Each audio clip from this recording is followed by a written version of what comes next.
If you record your name and reason for calling, I'll see if this person is available.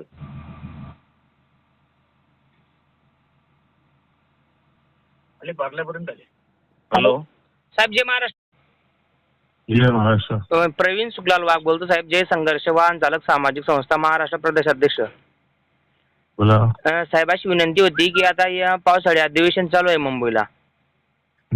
विनंती अशी होती साहेब की स्वर्गीय बाळासाहेब ठाकरे अपघात योजना जी आहे ती सरकार प्रभावीपणे तिची अंमलबजावणी करत नाही साहेब, आणि तिची प्रसार करत नाही साहेब. त्याच्यामुळे हजारो लोकांना ना आर्थिक बुरदंड बसतो साहेब. तर तेवढा जर प्रश्न मांडला तर बरं होईल साहेब. आणि तुम्ही असताना सन्माननीय उद्धव साहेब असताना याच्यासाठी तुम्ही आणि आमची जय संघर्ष ग्रुपने मोर्चे आंदोलन काढले, तुम्ही त्याला साहेब. ठीक आहे, बघतो मी तुमचं काय म्हणणं असेल ते जरा व्हॉट्सअपवर पाठवा मला, मी बघतो काय ते. ठीक आहे साहेब. थँक्यू साहेब.